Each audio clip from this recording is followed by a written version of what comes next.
What is up? It's Sean Wright, and this is the Right on Real Estate Podcast. And today we're talking about closing costs. I've had a lot of people talk to me the past couple of days about, hey, somebody wrote a Facebook post saying I just got my buyer's contract accepted, and the seller's paying closing costs. I had people call me and say, hey, that's not fair to the seller. I had people call me and say, hey, what are closing costs? I've had people call me and say, well, how does that even work? And I guess the main question we got to start with is, what are closing costs? What does that even mean? What does that entail? And who's supposed to pay them? So let's break it down. There's three portions to closing costs. First portion is title. Some areas the seller pays your title expenses. Some areas the buyer pays their title expenses. Everywhere is negotiable. So why would a seller pay it? Some people feel that the seller pays it because that's part of bestowing good title to the buyer. Some people feel that the buyer should pay it because it's the buyer's title policy. So there's two good reasons. Both sides are fine. Different areas handle it different ways. Okay, fine, that's good. But you can negotiate it all the time. Even if it's an area where the sellers customarily pay it, the buyer can pay it. Even if it's an area where the buyer customarily pays it, yes, the seller can pay it. Okay, good, great. All right, that's part one. Part two, here's your prepaids. Prepaids are the things you use to set your escrow account up for your mortgage if you're escrowing your property taxes and your insurance.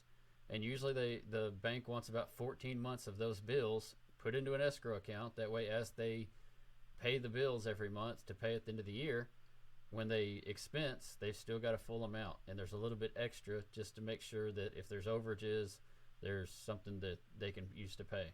And third are the mortgage expenses, whether it's origination fees, doc prep, whatever the fees are for your mortgage. That's the third part, closing costs for your mortgages. So really, all three of these fees are fees the buyer should pay, right? Correct. But let's look at it a different way. Let's say you've got a house that's $300,000. The closing costs all encompassing are $9,000. Well, when you make an offer to the seller to say, hey, I'm going to buy your house for $300,000, but I want $9,000 paid in closing costs, what you're really telling them is, I'm going to buy your house at $291,000. The seller's not paying your closing cost. All you're doing is wrapping them into your mortgage. The seller's selling the house at $291,000, not $300,000. So on a line item, it says the seller is paying my closing cost. Well, not really. That's not really what's going on. You financed them into your mortgage. You're paying your closing costs over 30 years or over 5 years, however long you're going to own that house or that mortgage. So the idea that the seller is paying closing costs isn't really true. It's just words. So is somebody getting taken advantage of? Not really. It's just the way it's presented. Is it a good deal for the buyer and the seller? If the seller was saying, hey, I'll take a $291,000 offer, there's really no difference. It's $291,000 to them after they pay the closing cost, or it's $291,000 on a contract. Those numbers are the same. So it's the same for the seller.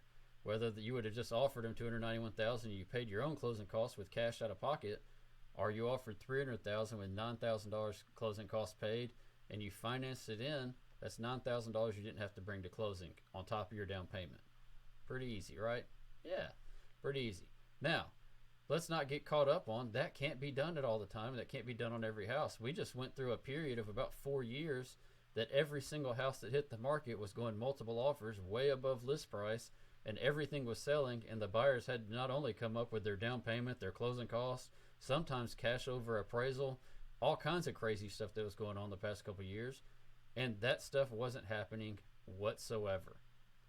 Now, we're talking about the current real estate market. You're starting to see a little bit of that because the interest rates went up. And when the interest rates went up, there's a lot of buyers that just couldn't afford to buy anymore and made the decision, I wasn't going to buy until the price came back down.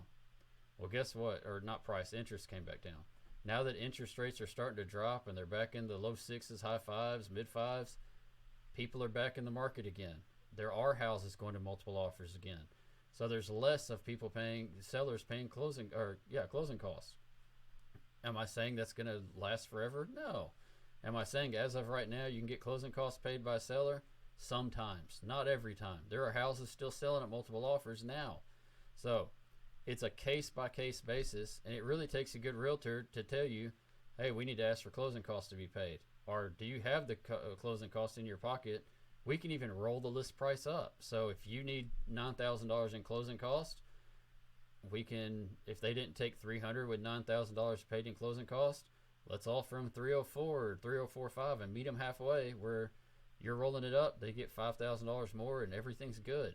There are so many different ways to write down a contract to make it work for everybody. That's all you got to do is write it up where all parties are happy. That's all you got to do. But if you're wanting to get seller paid closing costs right now, or you paying closing costs in your mortgage is the better way to put it, you better start looking at houses now, because as rates continue to drop, more and more people will be in the market to buy, and it'd be less and less of a chance of something like that happens. And when we're talking about interest rates, we're talking about mortgage rates, the rates of a mortgage, not the Fed rate that when you hear the news saying the Fed's going to raise rates another quarter, another half, or whatever. That Fed rate has nothing to do with mortgage interest rates. Mortgage interest rates are tied to the 10-year bond. That has nothing to do, or very loosely says something to do with the Fed rate. So when you're paying attention to who's raising rates and what, just pay attention to the 10-year bond and the mortgage rates. That's all you need to pay attention to, not the Fed rate. The Fed rate has to do with banks borrowing money, your credit cards, your bank loans, stuff like that. That's a whole nother topic we'll get into soon when we have an actual banker come in and be a guest on the show. So, seller paid closing costs. The seller's really not paying them. The seller's paying whatever that number is. The seller is getting that much number less for a price in their pocket. You are financing the closing cost into your loan. It just looks like on paper the seller's doing it. They're not. You are on your mortgage. That's all I got today for the who pays closing and what it is. If you need a more detailed information about that, what that is, send me a message, make a comment on this post, but more importantly, hit that subscribe button. That way you can see us every single week. Until next week, this is Sean Wright. This is the Right on Real Estate Podcast, and I'll see you next week.